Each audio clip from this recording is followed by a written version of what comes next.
독자 여러분, 반갑습니다.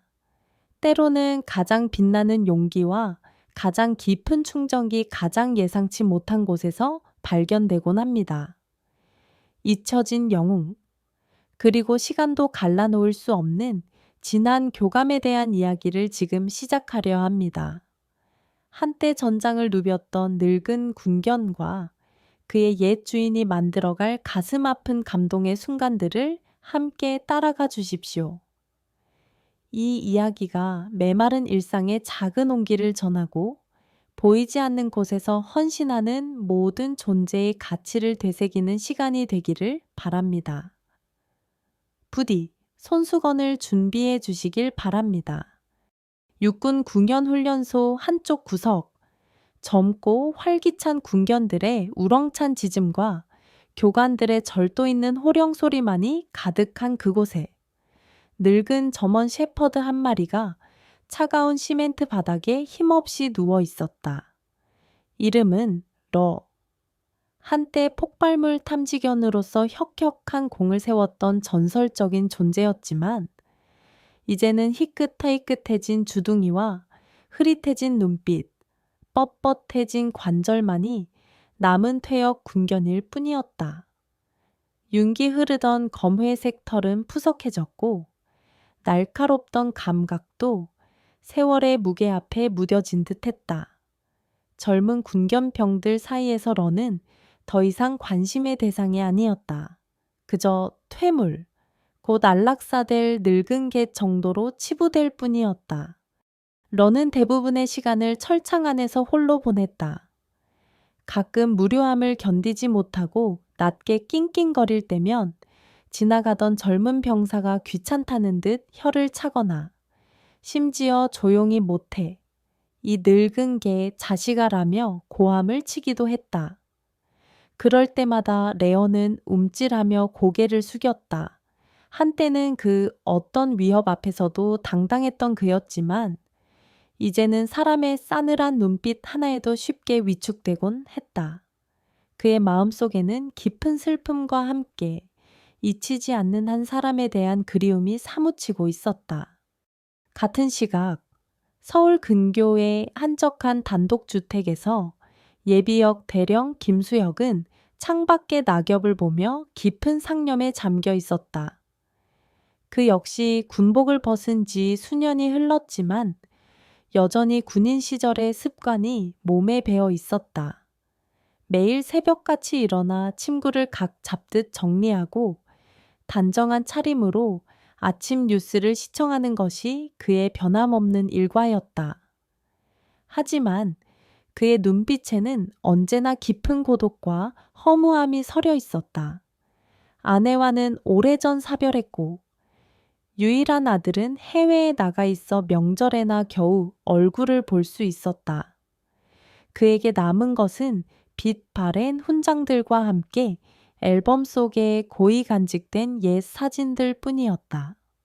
그 중에서도 김수혁 대령이 가장 아끼는 사진은 젊은 시절 그가 러와 함께 찍은 것이었다. 팽팽한 긴장감이 감도는 DMZ 수색 작전 중 잠시 휴식을 취하며 찍은 사진이었다. 사진 속 젊은 김수혁 소령은 러의 목을 끌어안고 환하게 웃고 있었고 러 역시 그의 얼굴을 핥으며 충성스러운 눈빛을 보내고 있었다. 그 시절 러는 단순한 군견이 아니었다. 그의 가장 믿음직한 전우이자 생사를 함께 넘나들었던 가족과도 같은 존재였다. 러, 잘 지내고 있으려나? 김수혁 대령은 사진을 어루만지며 나지막이 중얼거렸다. 러가 퇴역할 당시 그는 이미 대령으로 진급하여 야전 지휘관이 아닌 행정참모직을 맡고 있었다. 군 규정상 퇴역 군견을 개인이 입양하는 것은 절차가 복잡했고 당시 그의 건강 상태도 좋지 않아 러를 책임질 자신이 없었다. 그는 눈물을 머금고 러를 군견훈련소 내 명예의 전당이라는 이름만 거창한 퇴역견 보호시설로 보낼 수밖에 없었다. 그것이 벌써 5년 전의 일이었다. 그는 러가 그곳에서 편안한 노후를 보내고 있을 것이라고 애써 믿고 싶었지만 마음 한구석에는 늘 불안감과 죄책감이 자리하고 있었다. 러의 기억 속에도 김수혁 대령과의 추억은 선명하게 남아 있었다.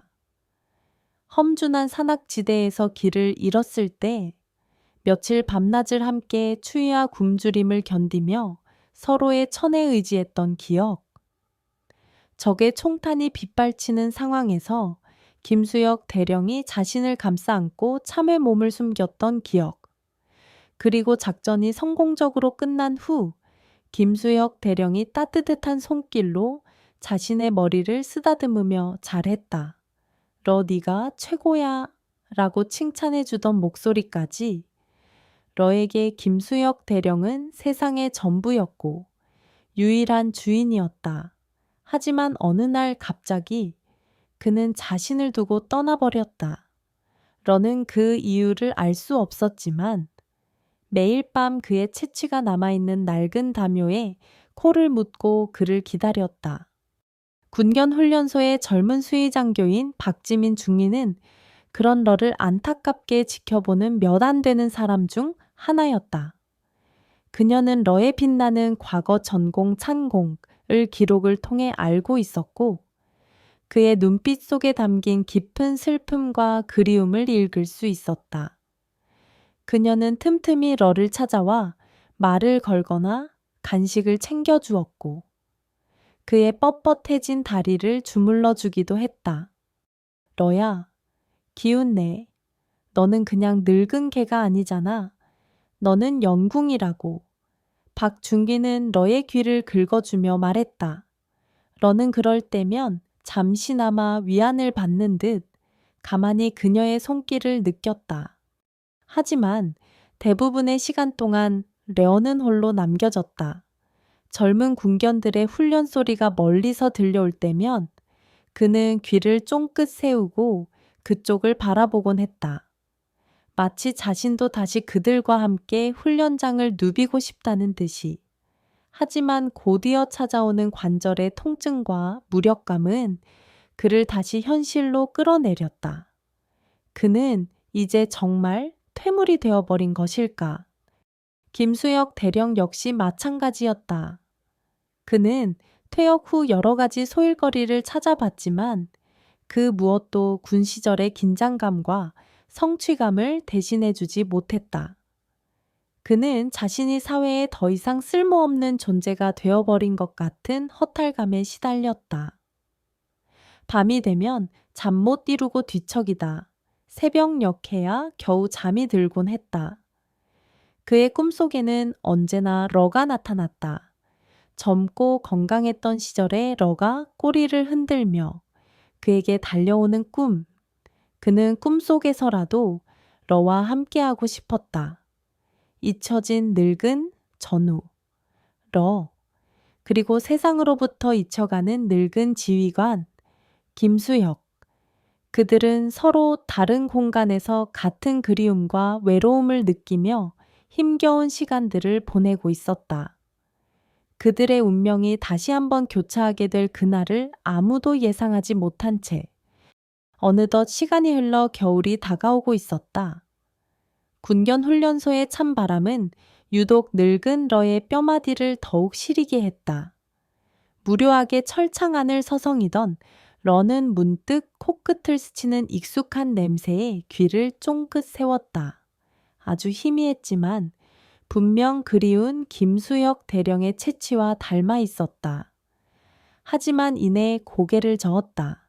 환각일 터였다. 그는 축 늘어져 다시 자리에 엎드렸고 흐릿한 의식 너머로 과거의 기억들이 파노라마처럼 스쳐 지나갔다.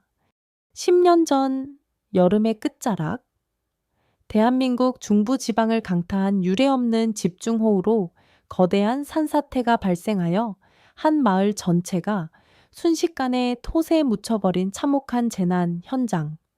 당시 수색대대 최선임이었던 김수혁 소령은 러와 함께 가장 먼저 현장에 투입되었다. 빗줄기는 여전히 거셌고 추가 붕괴의 위험이 도사리는 절망적인 상황이었다. 구조대원들의 얼굴에는 지친 기색이 역력했고 생존자를 찾을 수 있다는 희망은 점점 희미해져 가고 있었다. 차자 김소령의 단호한 명령에 러는한치의 망설임도 없이 진흙탕으로 변해버린 재난 현장을 누비기 시작했다. 그의 예민한 코는 흙먼지와 빗물, 그리고 절망의 냄새 속에서 아주 미세한 생명의 흔적을 찾아 헤맸다. 발바닥이 날카로운 파편에 찢겨 피가 흘렀지만 레어는 아랑곳하지 않았다. 그의 머릿속에는 오직 찾아야 한다는 본능과 주인에 대한 절대적인 충성심만이 가득했다. 몇 시간을 헤맸을까? 마침내 레어는 무너진 집터 한 구석에서 미친 듯이 짖기 시작했다. 그리고 앞발로 진흙을 파헤치기 시작했다. 구조대원들이 급히 달려와 러가 가리키는 곳을 파내자 흙더미 속에서 어린아이의 작은 손이 모습을 드러냈다. 기적이었다. 아이는 저천증으로 의식을 잃어가고 있었지만 아직 숨이 붙어 있었다. 김소령은 러의 머리를 힘껏 쓰다듬으며 외쳤다. 잘했다. 러, 네가 또 한 명 살렸어. 러는 그제야 긴장이 풀린 듯 김소령의 군화에 얼굴을 비비며 가쁜 숨을 몰아쉬었다. 그날 레어는 흙더미 속에서 총 3명의 생존자를 더 찾아냈고 국민 영궁으로 떠올랐다. 김수혁 소령 역시 러의 활약 덕분에 부대의 명예를 드높일 수 있었다. 또 다른 기억은 칼바람이 살을 내는 듯한 혹한기의 DMZ, 매복 작전이었다. 당시 김수혁은 중령으로 진급하여 특수수색대대장을 맡고 있었고 러는 여전히 그의 곁을 지키는 최고의 폭발물 탐지견이었다. 북한군의 도발이 예상되는 일촉즉발의 상황. 김중령과 그의 대원들은 칠흑 같은 어둠 속에서 숨막히는 매복 작전을 펼치고 있었다. 러는 김중령의 바로 옆에 엎드려 매서운 추위 속에서도 한치의 흐트러짐 없이 전방을 주시했다. 그때 러가 갑자기 코를 킁킁거리며 낮은 경계음을 냈다. 그리고 조심스럽게 앞으로 나아가더니 눈 속에 교묘하게 숨겨진 가느다란 인계철선 앞에서 멈춰섰다. 부비 트랩이었다. 만약 러가 아니었다면 김중령과 그의 대원들은 모두 끔찍한 최후를 맞이했을지도 모른다. 김중령은 즉시 2호 D팀을 호출했고 러가 찾아낸 부비 트랩은 안전하게 제거되었다. 러의 예민한 감각과 침착함이 또 한 번 대형 참사를 막은 것이었다. 작전이 끝난 후 김중령은 차가운 전투 식량을 레와 나눠 먹으며 그의 등을 두드려 주었다. 내 덕분에 오늘 밤에도 우리 모두 무사하다. 러, 고맙다. 전우야. 러는 따뜻한 주인의 손길에 만족스러운 듯 그의 손등을 핥았다. 그 시절 김수혁에게 러는 단순한 군견 이상의 존재였다. 그는 러의 눈빛만 봐도 무엇을 원하는지 알 수 있었고 러 역시 김수혁의 작은 손짓 하나에도 즉각적으로 반응했다. 그들은 말없이도 서로의 마음을 읽는 완벽한 파트너였다. 함께 웃고 함께 울고 함께 생사의 고비를 넘나들었던 그들은 피를 나눈 형제보다 더 짙은 전우애로 묶여 있었다. 하지만 시간은 그들의 빛나던 순간들을 과거의 기억으로 만들었다. 러는 늙고 병들어 사람들의 기억 속에서 잊혀 갔고 김수혁 대령 역시 화려했던 군 생활을 뒤로한 채 홀로 적막한 노년을 보내고 있었다. 그의 서재에는 러와 함께 받았던 수많은 표창장과 감사패가 먼지를 뒤집어 쓴 채 놓여 있었다. 그것들은 한때 그의 자랑이자 긍지였지만 이제는 그저 지나간 시절의 허망한 흔적처럼 느껴질 뿐이었다. 러, 내 마지막 전후. 김수혁 대령은 홀로 술잔을 기울이며 중얼거렸다. 그의 눈가에는 어느새 이슬이 맺혀 있었다. 그는 러를 마지막으로 보았던 날을 떠올렸다. 퇴역식 날, 늠름했던 군견의 모습은 온데간데 없이 풀이 죽어 자신을 바라보던 럴의 슬픈 눈빛. 그리고 차마 발길이 떨어지지 않아 몇 번이고 뒤돌아보았던 자신의 모습. 그는 러에게 너무나 큰 상처와 외로움을 남겨주었다는 죄책감에 시달렸다. 러 역시 마찬가지였다. 그는 매일 밤 꿈속에서 김수혁 대령과 함께 전장을 누볐다. 꿈속에서 그는 여전히 젊고 강했으며 주인의 명령에 따라 용맹하게 임무를 수행했다. 하지만 아침이 되어 눈을 뜨면 차가운 철창과 무심한 사람들의 시선만이 그를 맞이했다. 현실과 꿈의 괴리는 그의 마음을 더욱 병들게 했다. 그는 가끔 철창 너머 먼 산을 바라보며 하염없이 주인을 기다렸다. 혹시라도 그가 자신을 데리러 오지 않을까 하는 신라 같은 희망을 품은 채 군견 훈련소의 박지민 중리는 그런 러의 모습을 보며 안타까움을 금치 못했다. 그녀는 어떻게든 러가 남은 생이라도 편안하게 보낼 수 있도록 돕고 싶었지만 현실적인 제약이 너무나 많았다. 퇴역 군견에 대한 지원은 턱없이 부족했고 안락사 규정은 점점 더 엄격해지고 있었다. 그녀는 러의 기록을 다시 한번 살펴보았다. 수많은 작전 성공 사례와 훈장 기록들.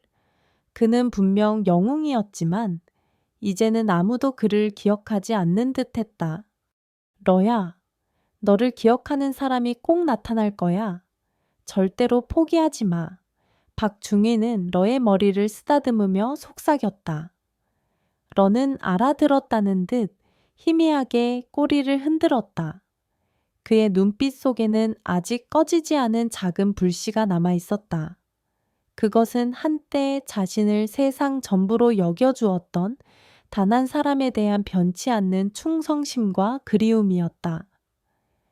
그들의 찬란했던 기억은 비록 빛발해 가고 있었지만 그 기억 속에 담긴 진한 교감과 전우애는 여전히 그들의 심장 속에서 뜨겁게 살아 숨쉬고 있었다.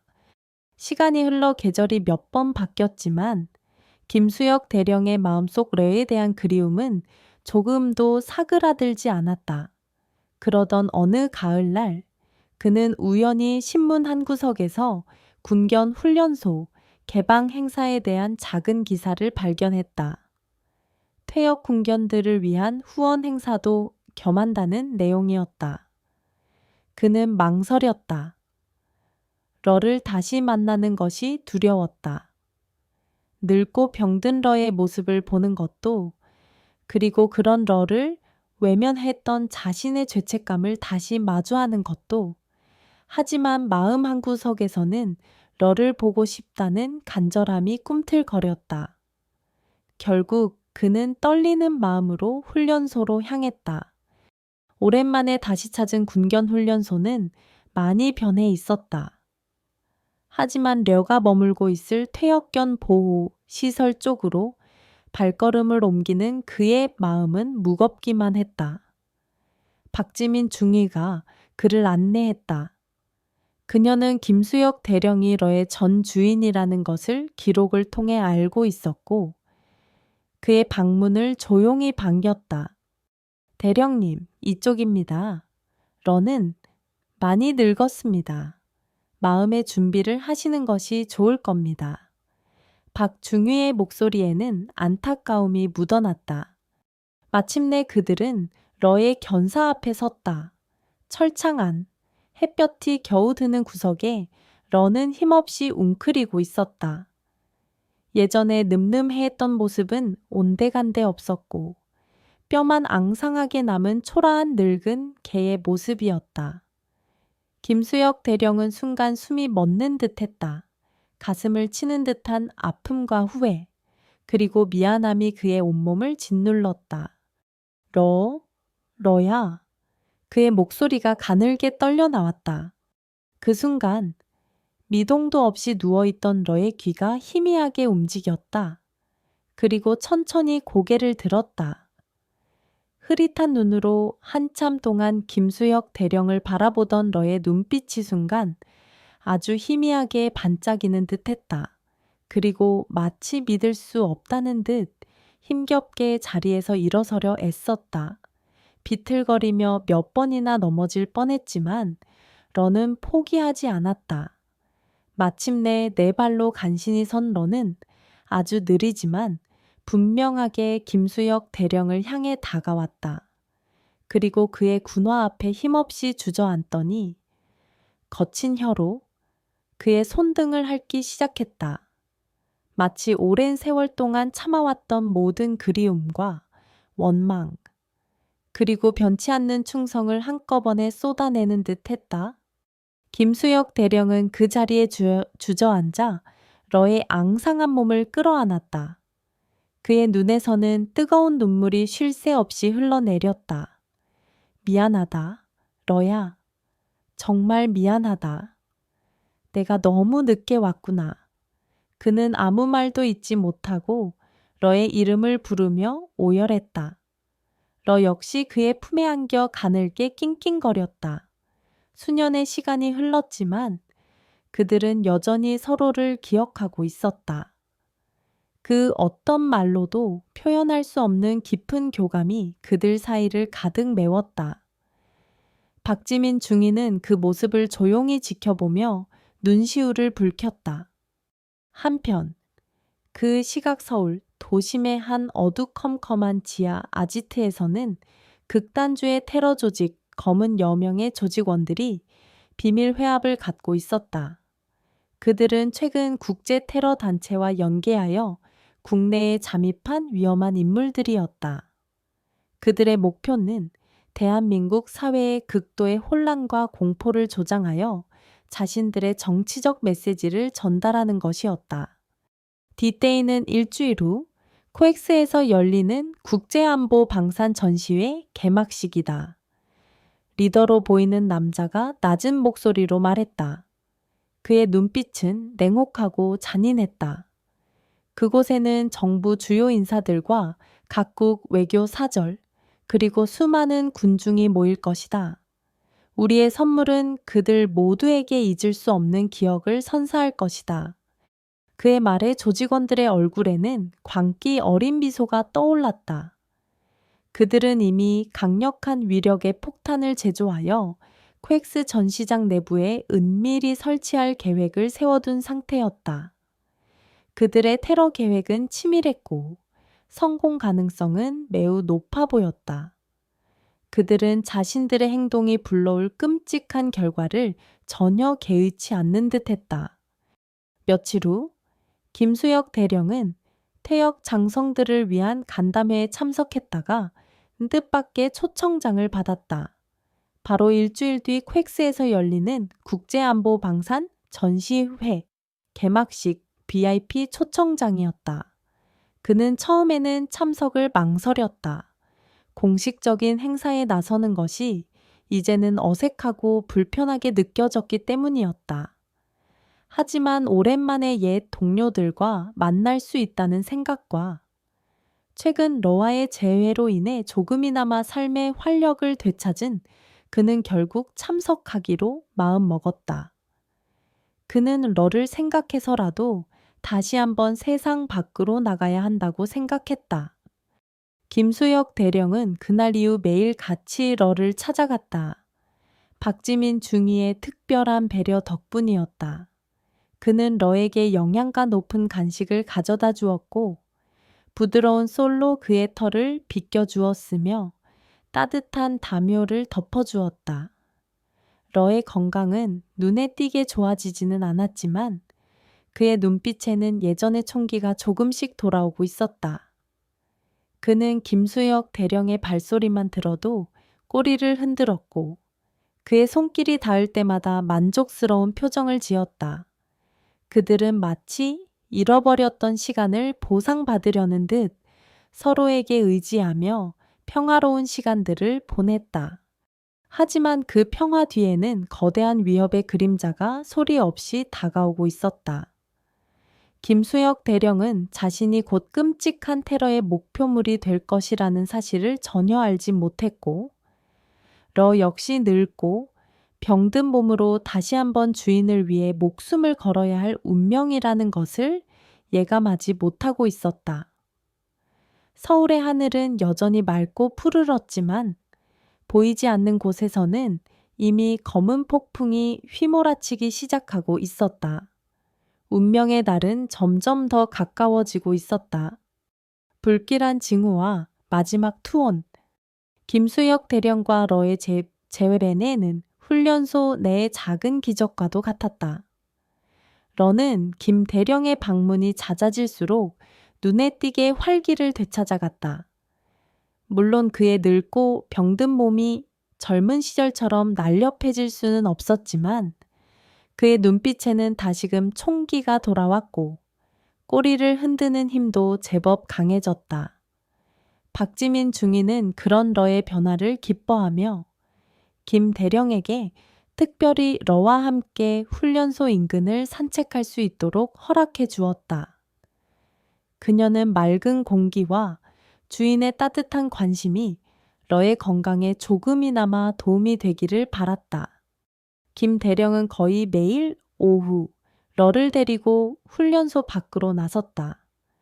러는 비록 걸음이 느리고 숨도 가쁘게 몰아쉬었지만 김 대령의 곁에 바짝 붙어 걷는 것을 더없이 행복해했다. 그들은 말없이 함께 걷는 것만으로도 서로에게 큰 위안이 되었다.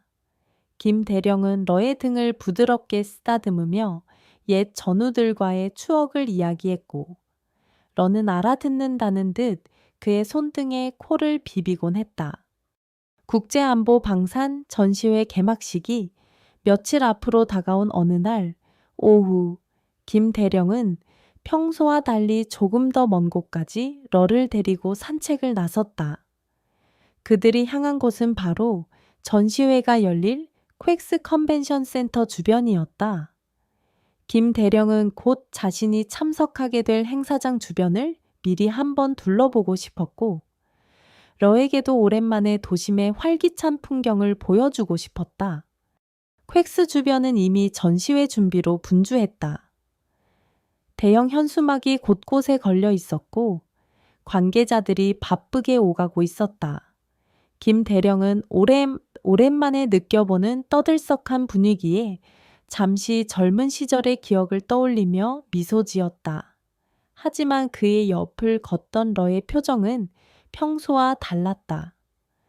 러는 갑자기 코를 벌름거리며 주변의 냄새를 맡기 시작했고 귀를 쫑긋 세운 채 불안한 듯 주위를 두리번거렸다. 그리고 낮은 경계음을 내며 김 대령의 바짓가랑이를 물고 특정 방향으로 끌어당기기 시작했다. 왜 그래? 러. 무슨 일이야? 김 대령은 러의 갑작스러운 행동에 당황하며 물었다.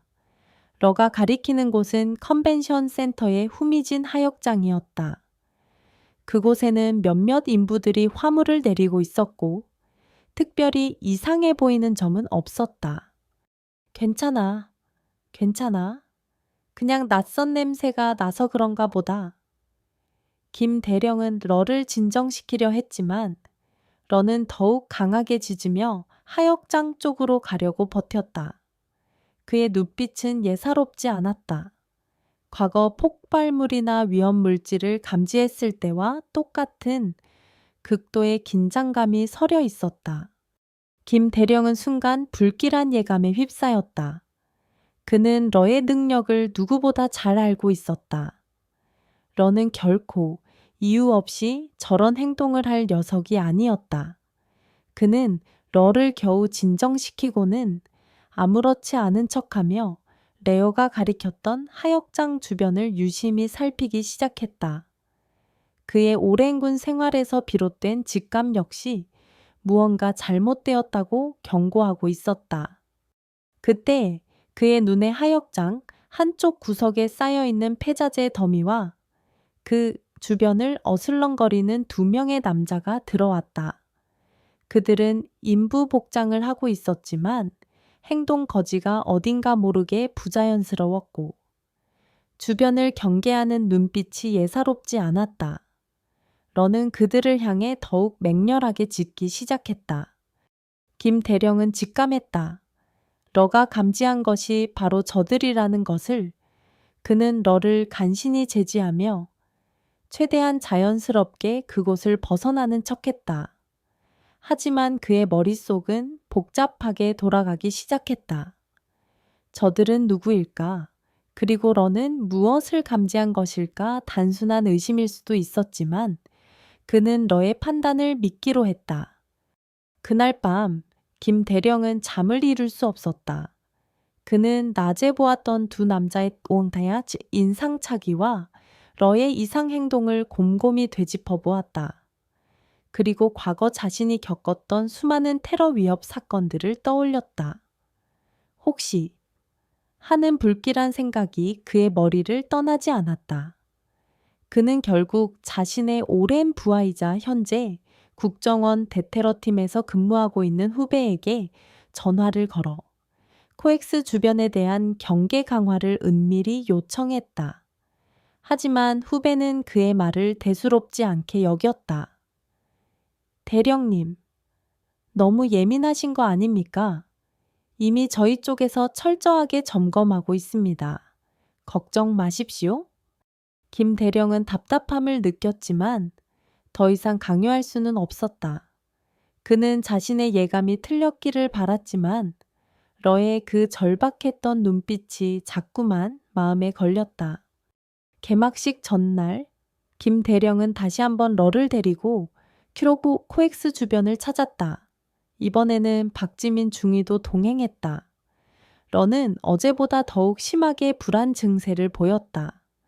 그는 특정 지점 앞에서 꼼짝도 하지 않고 지저댔고 심지어 땅을 파헤치려는 신용까지 했다.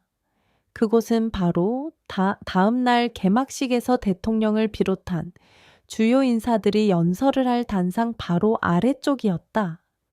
러야, 진정에 왜 이래? 박중희가 러를 말렸지만 소용없었다. 러는 온 힘을 다해 김 대령에게 무언가를 알리려 애쓰는 듯 했다.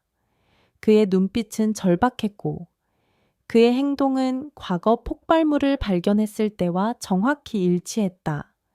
김수혁 대령의 얼굴이 하얗게 굳어졌다. 그는 더 이상 자신의 의심을 무시할 수 없었다. 박중귀, 아무래도 뭔가 정말 잘못된 것 같네. 당장 경찰과 군에 알려야겠어.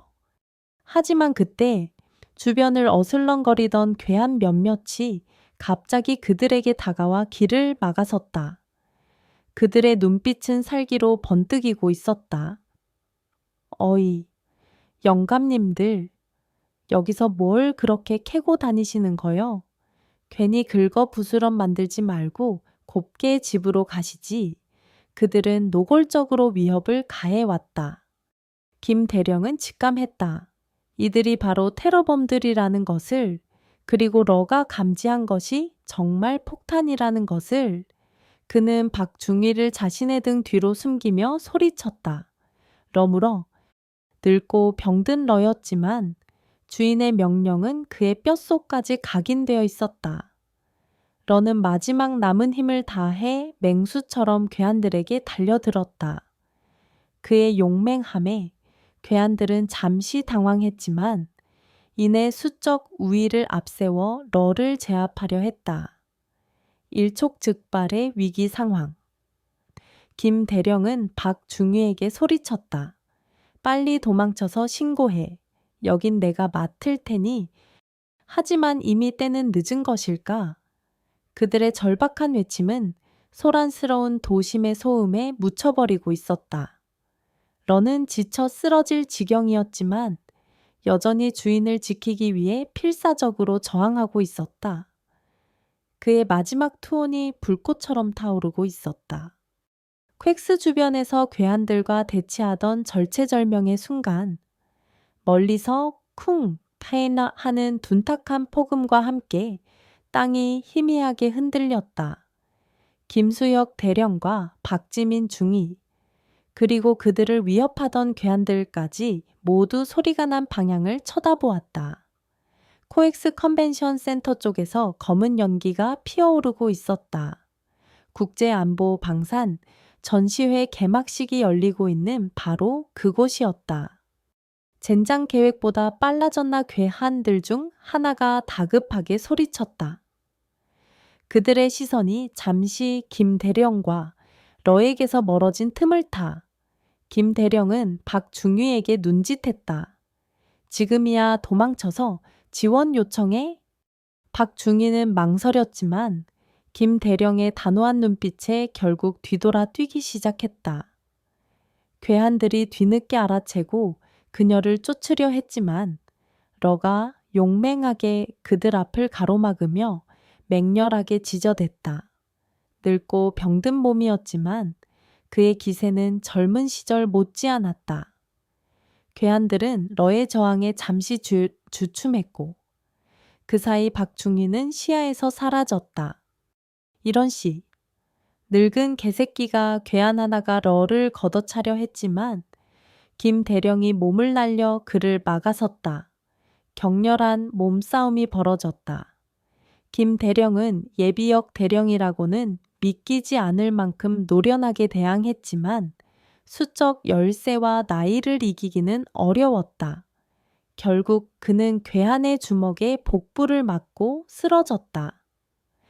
러가 미친 듯이 짖으며 괴한의 다리를 물고 늘어졌지만 다른 괴한이 러의 옆구리를 군화발로 세게 걷어찼다. 낑 타는 비명과 함께 러가 나가 떨어졌다. 괴한들은 쓰러진 김대령과 러를 내려다보며 비웃었다. 시간 없으니 이쯤에서 마무리하자고 그들이 품에서 칼을 꺼내려는 순간 또다시 거대한 폭발음이 캑스 방향에서 들려왔다. 이번에는 처음보다 훨씬 더 큰 폭발이었다. 괴한들은 당황한 기색이 역력했다. 본대가 움직이기 시작했군. 우린 빨리 여기서 빠져나가야 해. 그들은 김 대령과 러를 그대로 내버려 둔 채 황급히 어둠 속으로 사라졌다. 김 대령은 옆구리에 통증을 부여잡고 힘겹게 몸을 일으켰다. 러러, 괜찮으냐? 그는 러에게 기어가 그의 상태를 살폈다. 러는 옆구리를 맞은 충격으로 가쁜 숨을 몰아쉬고 있었지만 다행히 심각한 부상은 아닌 듯했다. 러는 오히려 김대령의 얼굴을 핥으며 그를 걱정하는 눈빛을 보냈다. 그 순간 코엑스 방향에서 수많은 사람들의 비명소리와 함께 사이렌 소리가 요란하게 들려왔다. 테러가 시작된 것이 분명했다. 김 대령의 머릿속에는 낮에 러가 그토록 경고했던 단상 아래 그 지점이 떠올랐다. 설마 그곳에 진짜 폭탄이. 그는 러를 부축해 일으키려 했지만 러는 그의 손길을 뿌리치고 퀘익스 방향으로 뛰기 시작했다. 비록 다리를 절뚝거리고 숨도 거칠었지만 그의 발걸음은 단호했다. 마치 마지막 남은 사명을 다하려는 것처럼 레오 안돼 위험에 김대령이 절박하게 외쳤지만 러는 뒤도 돌아보지 않고 인파와 연기가 자욱한 테러 현장 속으로 사라졌다. 김대령은 망설일 시간이 없었다. 그는 러를 뒤따라 그리고 자신이 막아야 할지도 모르는 더 큰 재앙을 향해 절뚝거리며 뛰기 시작했다. 퀘익스 내부는 그야말로 아수라장이었다. 여기저기서 작은 폭발이 연쇄적으로 일어나고 있었고 사람들은 공포에 질려 출구를 향해 미친 듯이 달려가고 있었다. 연기와 먼지, 그리고 비명소리가 뒤섞여 지옥도를 방불케 했다. 김 대령은 몰려드는 인파에 휩쓸려 몇 번이나 넘어질 뻔했지만 러의 희미한 뒷모습을 놓치지 않으려 안간힘을 썼다. 러는 수많은 사람들 사이를 용케 비집고 나아가며 무언가를 필사적으로 찾고 있었다. 그의 늙은 코는 여전히 예민하게 작동하고 있었고 그의 본능은 가장 위험한 곳을 향해 그를 이끌고 있었다. 연기와 화염, 그리고 무너지는 구조물들, 그 모든 위험 속에서도 러의 눈빛은 흔들리지 않았다. 오직 단 하나의 목표, 폭탄을 찾아야 한다는 일념뿐이었다. 마침내 레어는 개막식 행사가 열렸던 중앙 무대 근처에 도달했다. 이미 무대 일부는 폭발로 인해 무너져 내렸고 주변에는 부상자들이 신음하고 있었다. 러는 무너진 단상 아래쪽으로 기어 들어가더니 한 지점에서 미친 듯이 짖기 시작했다. 그리고 앞발로 바닥을 긁어내기 시작했다. 바로 낮에 그가 김대령에게 그토록 경고하려 했던 그 지점이었다. 김대령도 간신히 그곳에 도착했다. 그는 러가 가리키는 곳을 보고는 경악을 금치 못했다. 무너진 단상 파편 아래 복잡한 전선과 타이머가 달린 강력한 폭탄이 모습을 드러낸 것이었다. 다른 폭발들은 이 거대한 폭탄을 터뜨리기 위한 교란 작전이었던 것이다. 타이머는 빠르게 흘러가고 있었고 남은 시간은 불과 몇 분밖에 없어 보였다. 이런 맙소사. 김대령은 절망감에 휩싸였다. 주변에는 부상자들과 미처 대피하지 못한 사람들이 있었고 폭탄의 위력은 이 일대 전체를 날려버릴 만큼 강력해 보였다. 그는 자신이 할 수 있는 일이 아무것도 없다는 무력감에 빠졌다. 하지만 러는 포기하지 않았다. 그는 폭탄을 향해 지저대며 김대령의 옷자락을 물고 끌어당겼다. 어서 이곳을 벗어나라고, 위험하다고 온몸으로 말하고 있었다. 김대령은 러의 눈빛을 보았다. 그 안에는 두려움이 아닌 오직 주인을 지키겠다는 강한 의지만이 담겨 있었다. 그는 문득 깨달았다. 자신은 아직 포기해서는 안 된다는 것을, 이 늙은 군견조차 마지막까지 자신의 임무를 다하려 하는데 자신이 먼저 좌절해서는 안 된다는 것을 그는 정신을 가다듬고 주변을 살폈다. 어떻게든 이 상황을 알려야 했다. 어떻게든 사람들을 구해야 했다. 그리고 러를, 이 충성스러운 전우를 살려야 했다. 무너진 단상 아래 시한폭탄의 빨간색 타이머는 무심하게 흘러가고 있었다. 남은 시간은 불과 몇 분. 김수혁 대령은 절망적인 눈으로 폭탄과 주변에 쓰러진 부상자들을 번갈아 보았다. 지금 당장 EOD 팀이 온다고 해도 해체하기에는 시간이 너무나 촉박했다. 그는 평생을 군인으로 살아왔지만 이런 절체절명의 위기 앞에서는 아무것도 할 수 없다는 무력감에 휩싸였다. 안 돼. 이대로는 모두 죽어. 그의 입에서 신음 같은 탄식이 흘러나왔다. 바로 그때 러가 미친 듯이 짖으며 폭탄을 향해 달려들었다. 그리고는 폭탄의 한쪽 귀퉁이를 이빨로 물고 질질 끌어당기기 시작했다. 늙고 병든 몸이라고는 믿기지 않을 만큼 엄청난 괴력이었다. 그의 목적은 분명했다. 폭탄을 조금이라도 더 안전한 곳으로, 사람들이 없는 곳으로 옮기려는 것이었다. 너 뭐 하는 거야? 위험해. 이리 와. 김 대령이 절규하듯 소리쳤지만 러는 들은 척도 하지 않았다. 그의 눈빛은 오직 하나의 목표에 고정되어 있었다. 주인을 지켜야 한다. 그리고 더 많은 사람들을 구해야 한다. 그것이 그의 뼛속까지 새겨진 군견으로서의 마지막 본능이자 사명이었다. 폭탄은 생각보다 무거웠고 러의 이빨 사이로 피가 흘러나왔지만 그는 멈추지 않았다. 몇 미터, 아주 짧은 거리였지만 러에게는 천근만근과도 같았다. 그는 숨을 헐떡이며 폭탄을 끌고 무너진 기둥 뒤편, 비교적 인적이 드문 곳으로 향했다. 김 대령은 러의 그 처절한 모습에 할 말을 잃었다. 그는 본능적으로 러를 향해 몸을 날리려 했지만 주변의 부상자들이 그의 발목을 잡았다. 그들을 외면할 수 없었다. 러는 마침내 폭탄을 기둥 뒤쪽에 밀어 넣는데 성공했다.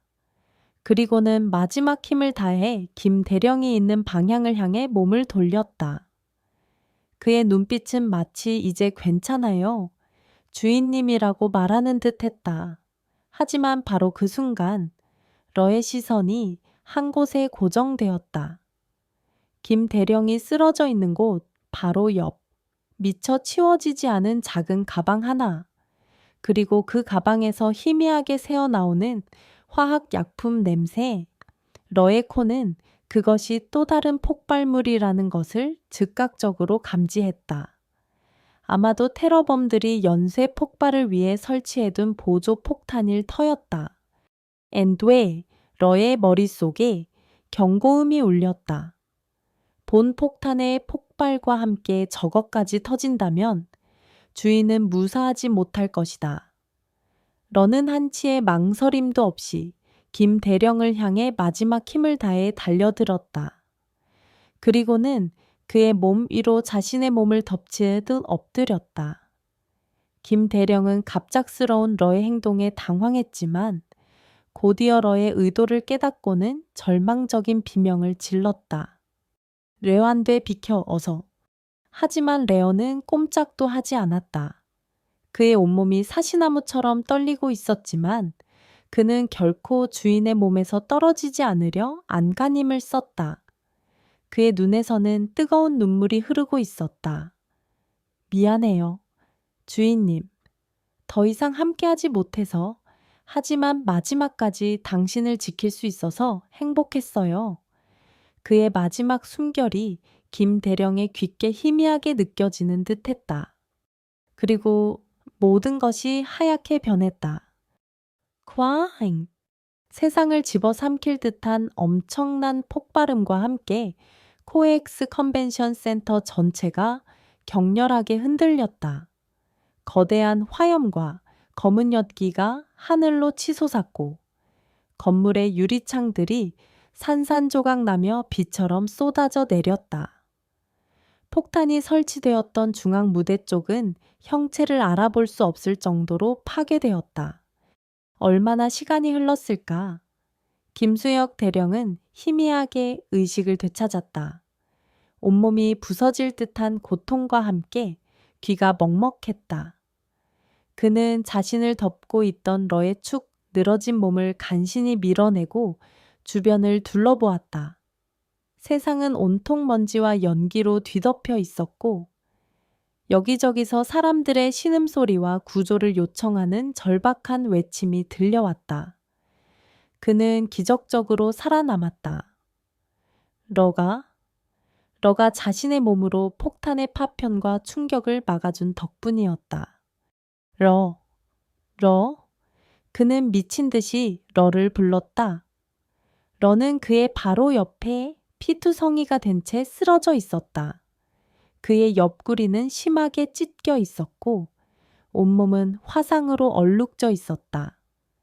하지만 그의 눈은 여전히 김 대령을 향해 있었다.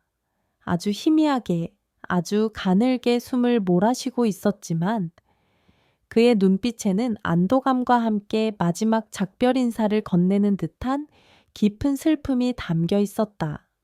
김 대령은 피 흘리는 러를 끌어안고 오열했다. 안 돼. 러 정신 차려. 내가 잘못했다. 너를 혼자 두고 떠나지 말았어야 했는데.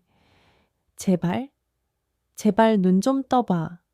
그의 절규는 연기 자욱한 폐허 속으로 공허하게 흩어졌다. 레어는 마지막 힘을 다해 김 대령의 손등을 한번 핥았다. 그리고는 천천히 눈을 감았다. 그의 거친 숨소리가 점점 잦아들더니 이내 완전히 멎어버렸다. 그의 심장이 멈춘 것이었다. 한때 전장을 누비던 용맹한 군견, 그리고 마지막 순간까지 주인을 지키려 했던 충성스러운 전우, 러. 그는 그렇게 김수혁 대령의 품에서 장렬하게 전사했다.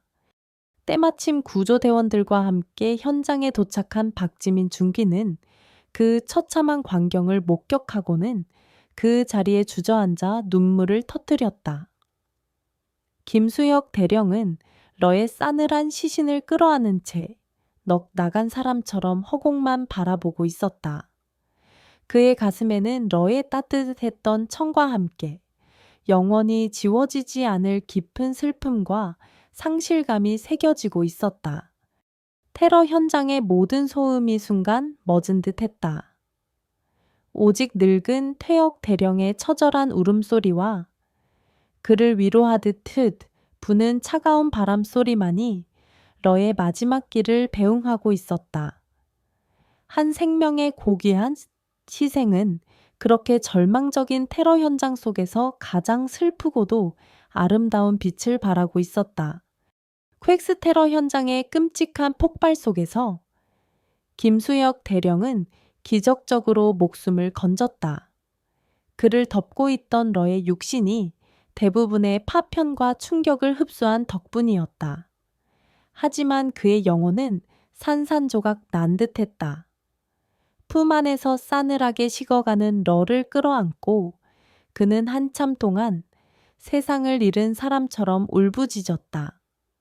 구조대원들과 박지민 중위가 달려와 그를 부축하려 했지만 그는 러의 곁을 떠나려 하지 않았다. 그의 눈에는 평생 흘릴 눈물보다 더 많은 눈물이 흐르고 있었다. 러의 영웅적인 희생 소식은 순식간에 대한민국 전체로 퍼져나갔다. 테러의 공포와 분노 속에서 한 늙은 군견이 보여준 숭고한 용기와 충성심은 절망에 빠진 국민들의 마음에 커다란 감동과 위로를 안겨주었다. 언론은 연일 러의 이야기를 대서특필했고 SNS는 그의 죽음을 애도하는 물결로 뒤덮였다. 사람들은 그를 퀘익스의 영웅견, 퇴역하지 않은 전설이라 부르며 그의 용맹함을 칭송했다. 한때 퇴물 취급받던 늙은 군견은 그렇게 하룻밤 사이에 전 국민의 영웅으로 떠올랐다. 정부 역시 러의 공적을 기리기 위해 신속하게 움직였다. 대통령은 직접 나서서 러에게 대한민국 군견으로서는 최초로 충무무공훈영 전훈장을 추서했고 그의 장례를 군견 역사상 유례없는 국민 영웅장으로 치르도록 지시했다. 군견 훈련소에는 러를 추모하기 위한 분향소가 마련되었고 전국 각지에서 수많은 시민들이 찾아와 국화꽃을 바치고 그의 넋을 기렸다. 어린아이부터 노인까지 각계각층의 사람들이 그의 죽음 앞에서 눈물을 흘렸다. 그 눈물은 단순한 슬픔이 아니었다. 그것은 한 생명이 보여준 고귀한 희생에 대한 존경과 감사, 그리고 우리 사회가 잊고 지냈던 순수한 가치에 대한 깊은 성찰이었다. 러의 장례식은 국립서울 현충원 인근 특별 묘역에서 엄수되었다. 비록 사람이 아니었지만 그의 장례는 한 명의 위대한 영웅을 떠나보내는 예우를 다해 치러졌다. 수많은 군 관계자들과 정부 인사들, 그리고 시민들이 그의 마지막 길을 배웅했다.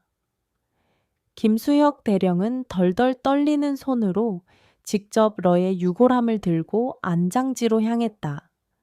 그의 얼굴은 슬픔으로 창백했지만 눈빛에는 러에 대한 자부심과 함께 깊은 다짐 같은 것이 서려 있었다. 조사디어 친애은 박지민 중위가 맡았다. 그녀는 떨리는 목소리로 러와 함께했던 짧지만 소중했던 기억들, 그리고 그가 보여준 변치 않는 충성심과 용기에 대해 이야기했다. 그녀의 눈에서는 끊임없이 눈물이 흘러내렸고 장례식장은 숙연한 침묵과 함께 흐느낌으로 가득 찼다. 러는 단순한 궁연이 아니었습니다. 그는 우리의 전우였고 우리의 가족이었으며 우리의 영웅이었습니다. 그는 늙고 병들었지만 마지막 순간까지 자신의 사명을 잊지 않았습니다. 그의 고귀한 희생은 우리 모두의 가슴 속에 영원히 기억될 것입니다. 러야, 부디 그곳에서는 아프지 말고 편히 쉬렴. 그리고 고마웠다. 정말 고마웠다. 장례식이 끝난 후 김수혁 대령은 한동안 깊은 슬픔에서 헤어나오지 못했다.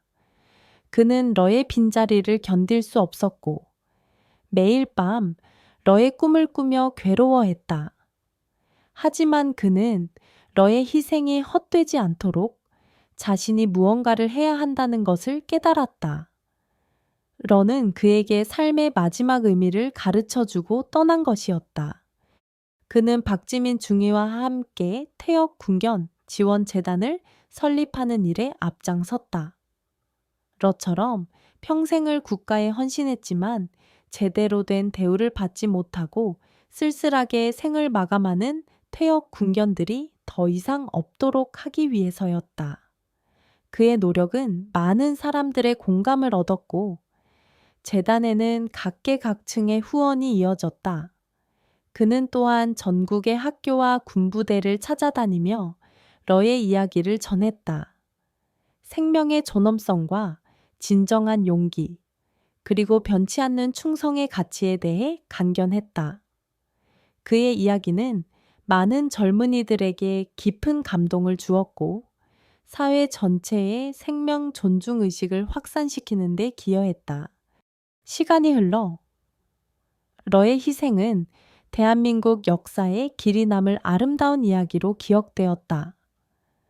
군견 훈련소에는 러의 동상이 세워졌고 그의 이야기는 군견 훈련 교범에도 실렸다. 매년 그의 기일이 되면 수많은 사람들이 그의 묘역을 찾아와 헌화하며 그의 넋을 기렸다. 그는 더 이상 퇴물이 아니었다. 그는 영원한 영웅, 대한민국을 지킨 자랑스러운 군견 러였다. 김수혁 대령은 여전히 매일 러의 묘역을 찾았다. 그는 러의 묘비 앞에 국화꽃 한 송이를 놓고 한참 동안 말없이 서 있곤 했다. 그의 얼굴에는 여전히 슬픔이 어려 있었지만 예전과 같은 절망감은 찾아볼 수 없었다. 대신 그의 눈빛에는 러에 대한 그리움과 함께 그의 희생을 통해 얻은 새로운 삶의 의지가 담겨 있었다. 그는 러가 남긴 사랑과 용기를 가슴에 품고 남은 생을 더욱 의미 있게 살아가리라 다짐했다.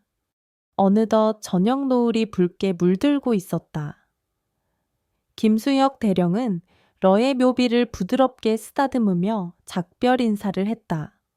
러야, 다음에 또 오겠다. 그때까지 편히 쉬고 있거라. 나의 영원한 전우여.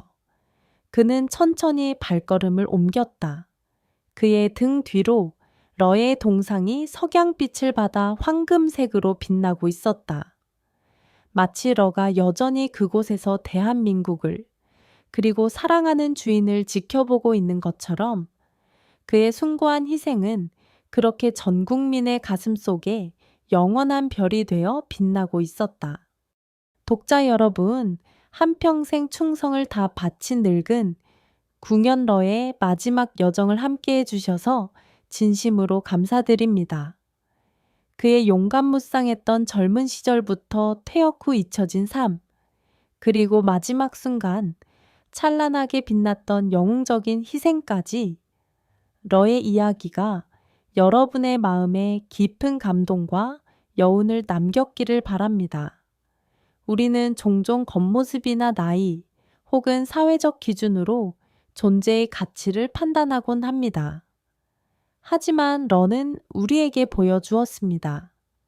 진정한 가치는 조건 없는 사랑과 변치 않는 충성심, 그리고 타인을 위한 숭고한 희생 정신에 있다는 것을 이 이야기가 차갑고 각박한 현실 속에서 우리가 잠시 잊고 살았던 따뜻한 인간애와 생명의 존엄성을 다시 한번 되새기는 작은 계기가 되었으면 합니다. 부디 러의 용기와 헌신을 오래도록 기억해 주시길 바라며 우리 곁을 묵묵히 지키는 모든 소중한 존재들에게 감사하는 마음을 갖는 하루하루가 되시기를 기원합니다. 다시 한번 함께 눈물 흘려주시고 마음 아파해 주신 모든 독자분들께 깊은 감사의 말씀을 전합니다.